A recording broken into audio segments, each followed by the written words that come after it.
What's up, my net soldiers? I'm the Net Alliance, and today we're going to be doing the top 5 things I want to see in Star Wars Episode 8. Now, Star Wars Episode 7 at the time of this recording has come out 9 months ago, so that's fairly enough time to process what we've seen and truly come out with something that I want to see for Episode 8. Now, with all my videos, these are just my opinions, so if you have your own opinions, please let me know in the comments below. I'm starting at number 5. I want to see Rey and Finn have a possible relationship. So now we've kind of seen this in Episode 7. We saw some type of spark between the two. Now I understand that Rey is a Force sensitive person, and what I can assume is that Luke is going to be training her to be more like a Jedi. But one of the coolest things about Luke's type of Jedi compared to the Jedi we've seen in the prequels, I guess we can call them Yoda's Jedi because he was the headmaster kind of. So we'll say Yoda's Jedi and Luke's Jedi. Where Yoda's Jedi, I always felt personally, they kind of pushed their emotions away. They kind of just pretended the dark side wasn't there, kind of, you know what I mean? Like, it was there, they knew it was there, but they kind of just like, just stay good, focus on the light, you'll be okay. Where I felt the reason why Luke became so powerful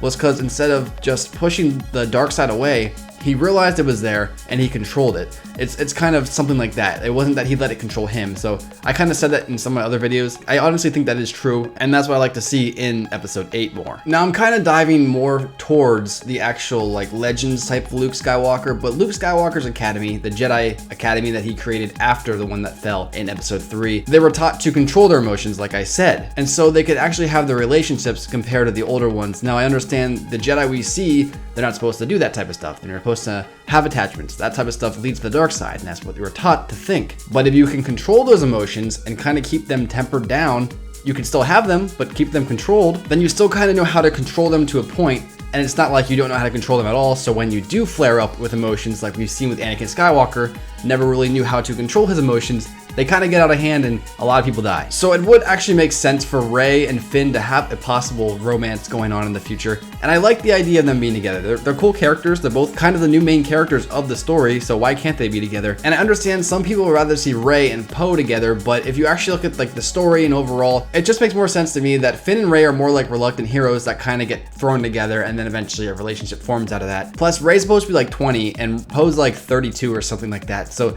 yeah, there's a little bonus fact you might have not known about that. Also, Kylo's 32. Did you know that? Kylo's like 32 to 35 or something like that. He's in between there. It's insane. But I'm getting off topic again. I think Star Wars is definitely missing like a true romance again. Something on the level of Leia and Han Solo. That's what we kind of need. And now that Solo's gone and we don't really have any romance, I could see this possibly being a thing. But let me know in the comments below. Do you want to see this happen? Do you want to see Rey and Finn kind of get together? I think they're the perfect match for a future romance. But I like that Rey is a badass and she can do her own things. I don't want to see that happen because she's dating Finn. You know what I mean? How that happens to a lot of characters. So I don't want to see that happen. So I want to see Rey and Finn together. What about you? Let me know. Comments below. On to number 4.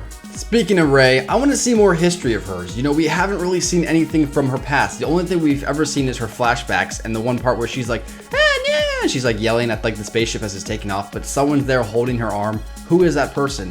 I'm gonna guess that's probably her guardian who eventually died, and then that's why she's on her own in Episode 7. Now, my personal feelings on this is I think that Rey had some type of training when she was younger in both the Force and lightsaber skills, so that's why she's as powerful as she is, and I feel that she repressed that memory. Perhaps something traumatic happened, maybe even after that part we saw on the cutscene, maybe that was the thing that made her like forget everything she learned when she was younger. Like, for instance, maybe someone was teaching her to use the Force. Maybe someone was teaching her to use a lightsaber. And that's why she was able to kick Kylo's butt in the very end of Episode 7, because she kind of toned in and she remembered that power she had from when she was younger, and she just kind of let it go. I think that would be an interesting idea. And I know we'll definitely get Rey's history explored, but I definitely don't want to wait till Episode 9. I think Episode 8 is probably the perfect spot to put it on, so Episode 9 can kind of conclude that trilogy. So with Episode 8, let's see more of Rey's history. At number 3, I have make the lightsabers better. Now, I understand for some of the original trilogy lovers, they don't like the whole dancing aspect of the prequels, and I'll get to that. But I grew up with that type of fighting skill, you know, and when you go from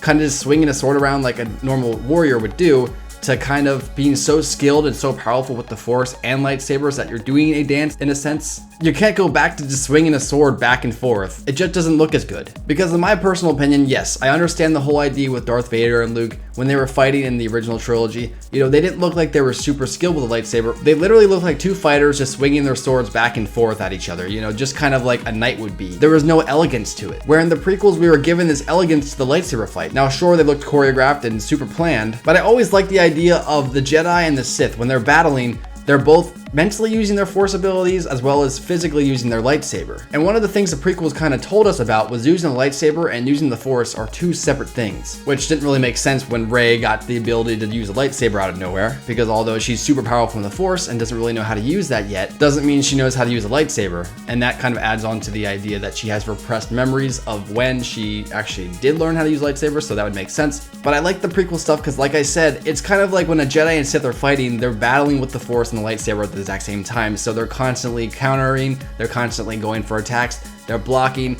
they're going for another attack, block, attack, thinking of their surroundings. It's kind of like the Force is battling itself. It's almost like the Jedi is the light side of the Force, and the Sith is the dark side of the Force, and the Force is all-knowing, right? So the Force is constantly battling itself. And that's why the fights look like they're dancing, and that makes sense to me.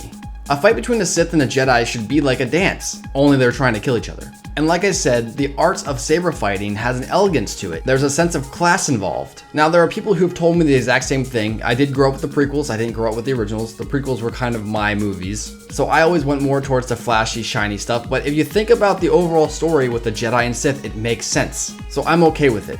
But what type of lightsaber fights do you guys want to see? Let me know in the comments below. Would you prefer more of the original type of stuff, or do you like more of the prequel stuff? At number 2 on our list, we better see Luke in action. I want to see Luke going with a lightsaber. I want to see him battling, maybe even Snoke. Give us some Snoke too. Now, of course, I do like the idea of Snoke just being a pure Force wielder, but I think that they're going to give him a lightsaber because why not? That's cool. Chances are he's going to have like a black lightsaber too or something like that. So I want to see Snoke, I want to see Luke, I want to see him go at it. And even if Luke doesn't fight Snoke, I want to see Luke in full potential. Because Luke is supposed to be the most powerful Jedi at this point. Sure, his age kind of pulls back on his physicality, but overall, he's supposed to be the strongest Jedi ever. So please, show me how strong he has become. Prove to me that he is the strongest Jedi ever. Now, I know he's going to be training Rey in both the Force and lightsaber skills, but I actually want to see him go against an enemy with a lightsaber. And although it'd be cool to see Luke and Kylo go toe-to-toe, I do think that Luke would probably wipe the floor with him. So instead of Kylo, send Snoke at him. And when it comes down to it, both Snoke and Luke, they should be like showing their most powerful Force abilities. And in the end, Luke would actually lose. Imagine that. Now, of course, both Rey and Luke would make it out alive, but I do think Rey's gonna lose her arm, as tradition goes for the Skywalkers in the second film of the trilogies. Hint, hint, wink, wink. And the movie's gonna end with Luke being like, okay, I really underestimated this guy. This guy is really big. He is a true threat. Rey, I have to train you to be the very best. You have to be stronger than this. Only together can we do this. Only together can we take down Snoke. But will Luke and Rey be able to take down Snoke? Find out on the next episode of Dragon Ball Z. And at number 1, less callbacks, please. Probably the biggest complaint about Star Wars Episode 7 is that it's too much like Star Wars Episode 4. And at first, when I heard that, I was like, I don't know about that, guys. Then I rewatched the film and I'm like, oh my lord. It is literally like J.J. Abrams took the script of A New Hope and then he kind of fan-fictionized it, you know what I mean? Like, he just kind of changed a few things. That's what I think of it personally, now that someone pointed that out. Honestly, Episode 7 is just a fan-fiction of Episode 4, kind of. That doesn't mean the movie's bad. I actually really enjoy Episode 7, but way too many homages to the original. And I understand why Disney's trying to do this. Overall, the original films are just better films than the prequels. I might prefer Episode 3 the most out of all of them, but that's because that's my favorite film from my childhood. And to me, it is the best film. But I mean, when it comes to quality, I realize it's not that great. So Disney's trying to step it back to that time before George Lucas decided to change everything up, which I guess there's nothing wrong with that. And although I'd prefer more prequel love, when it comes down to it, Disney sees more profit in the originals, so that's what they're going more towards. Now, like I mentioned earlier, there's no problem with having parallels. Star Wars has always had parallels between the films forever. Think about it, the Death Star in Episode 4 could be compared to the Trade Federation ship in Episode 1. Luke Skywalker losing his hand in Episode 5 could be compared to Anakin Skywalker losing his arm in Episode 2,